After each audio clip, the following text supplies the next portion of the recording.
more aggrievement in the following soundbite. And this is another theme with her. How hard it is to be Michelle, how hard it is to be a woman. Here she is in SOT 16. Drink excessive amounts of alcohol, that might be a factor. But the thing that's different about women than it is about men, with men, you make a new set of sperm every 69 days. You get a new batch, right? Right. We are born with all we're ever going to have. And that's it. We always getting the short end of I'm something. Telling you, isn't it? We get all we have. Sperm after sperm after sperm. Well, we can jack ours up with behavior too, right? No, see, you use smoking that word, jack up. It's like, be careful there. I was like, where are you going with that, dude? I was trying not to curse. Yeah, I should have cursed. It would have been better. We might have to bleep that out. No, but seriously. Michelle Obama just made a bold statement about women's reproductive health, and people are losing their mind over it. Some are calling it empowering. Others say it's insulting. So let's break it down. Michelle said this: the ability to have a baby, it is not the only thing, and it's not even the primary thing that our bodies are made to do. To a lot of women, that's a powerful reminder that our bodies are not just baby-making machines. That our bodies are part of a larger complex system that affects everything from metabolism to mental health to well-being. But here's the backlash. People clap back, saying things like, motherhood is the most powerful thing God gave women. It is not a side effect. It's a miracle. And we are tired of celebrities trying to convince us that growing life is demeaning. Guys, welcome to another segment. Michelle Obama is making news, receiving massive backlash on social media after saying this. When you take a look at this article, Michelle Obama is facing backlash after a video surfaced on social media from a podcast in which she says that the least important thing about a woman's reproductive system is that it produces life. Motherhood is the most beautiful and powerful gift God gave women. Creating life isn't a side effect, it is a miracle. Author Daniel. When I look at what Michelle Obama is doing, every single time things like these will surface. And it stirred up a lot of reactions on social media. A lot of people are reacting to this.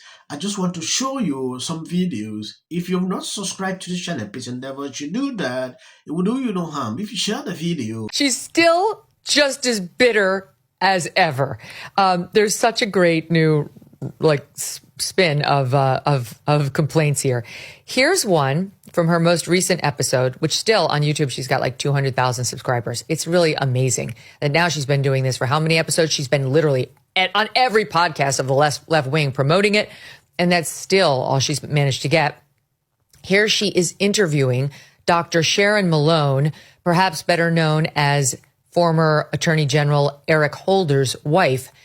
And therein lies the problem, as these two ladies married to two very famous men are pissed that they are not the alpha in terms of popularity and recognition in their marriages. Listen to this. Sharon's husband happens to be former Attorney General Eric Holder. He's a non-factor. He is not a non-factor. He's a non-factor in our relationship, okay, in our story. Let's Neither of them, although that, they put us together because we were both reluctant spouses attending one of these huge dinners. And where were they? Was Barack a U.S. senator at the time? Yes, he was a senator because you were still living in Chicago. Mm-hmm. And Eric was in private practice. So it was the very early days. And, she came to D.C. and you didn't come to D.C. much in those days. No, ma'am.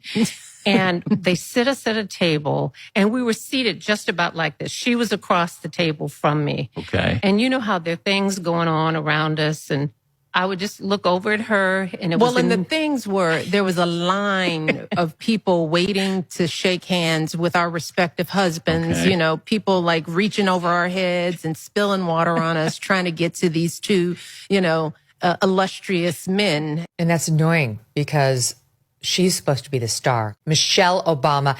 This dovetails perfectly with so many other comments she's made about how she is like, what about me?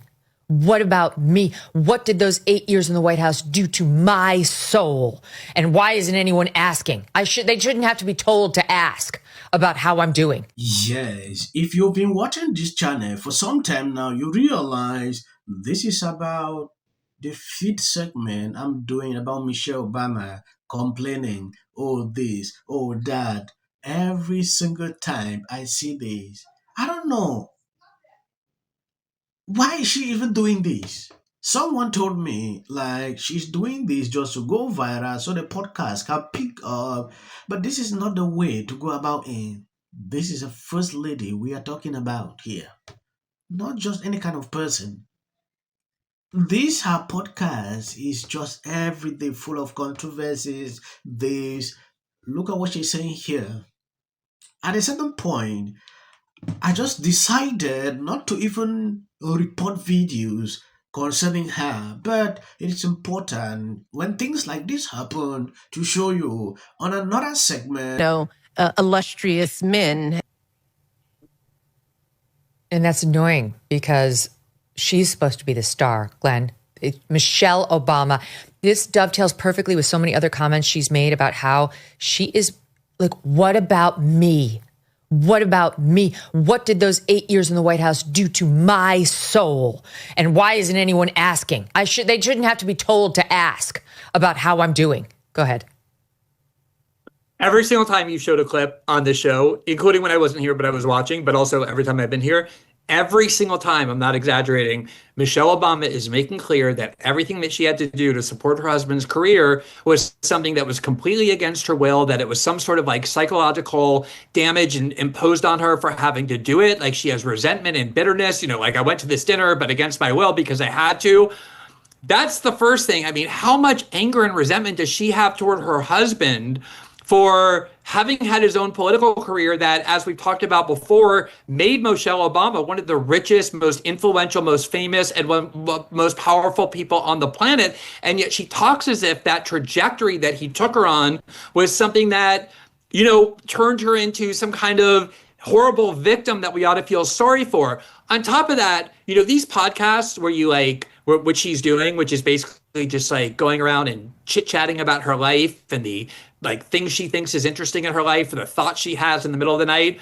It's such an act of extreme narcissism to go around talking constantly about the things that are being done to you that you think are unfair, when in the entire 8 billion people on the planet, you are basically in the top 0.00001% of the people who are the most privileged by every reasonable metric. I'm not saying people don't go through bad times if they're very rich or very famous. Of course they do.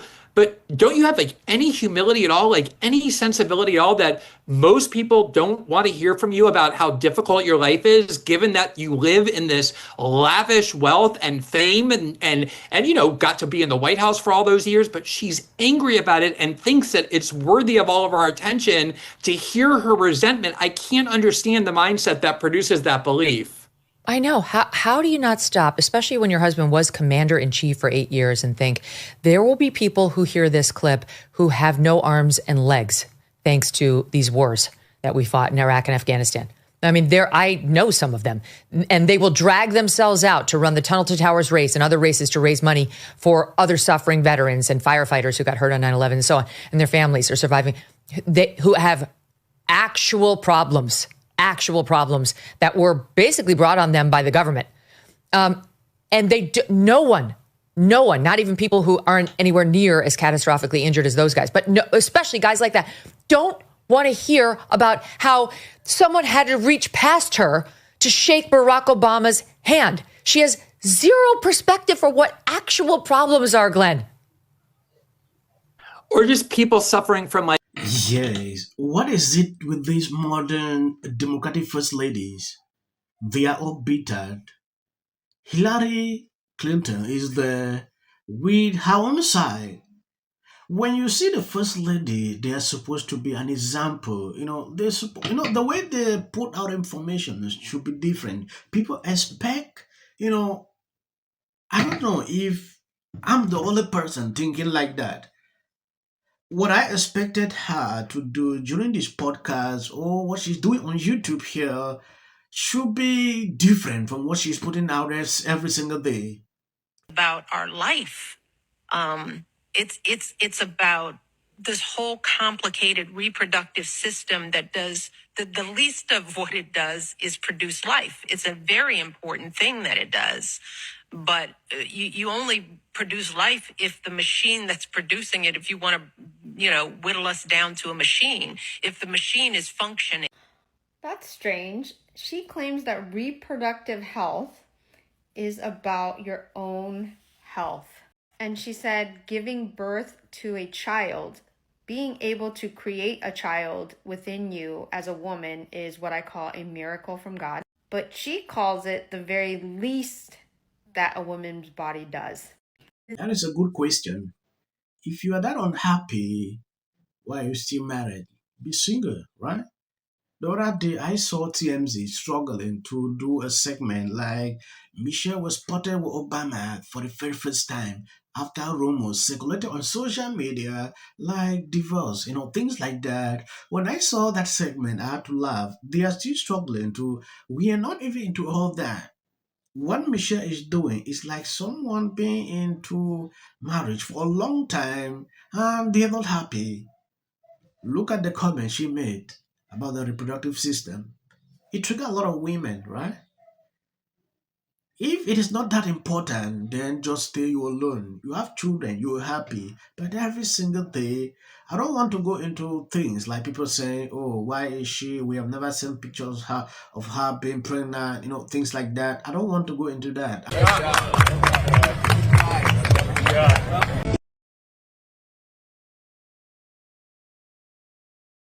People line up for my advice, and you're walking away like I'm stupid. It's like, Why don't we choose more carefully who we're going to lionize? Why marriage, infertility, trying to have kids makes things difficult. It's like She's seriously depressed about how hard it is to live in the White House. Post this morning alleging that since I said I will prevail. It also shouldn't be racial. Require Carmelo to run. He had 100. Has been overwhelming. The lies and their amplification. This is not going to end. Right is right and wrong is wrong. All good. If you see any clips after this, that is just for the YouTube algorithm. What if he says self-defense? There's no self-defense because kids in here and resolve this issue is called conflict resolution. Again, the evidence is still coming in. This is definitely a self-defense case because it always is one until you... Because she's fearful of what might happen to her. followers for anything, and then Registration Act is talking about term, and you will be very... Once again, the field was littered with Wintour does. And black people don't want to live around ratchet black. How bad is his reputation going to be? White people are tired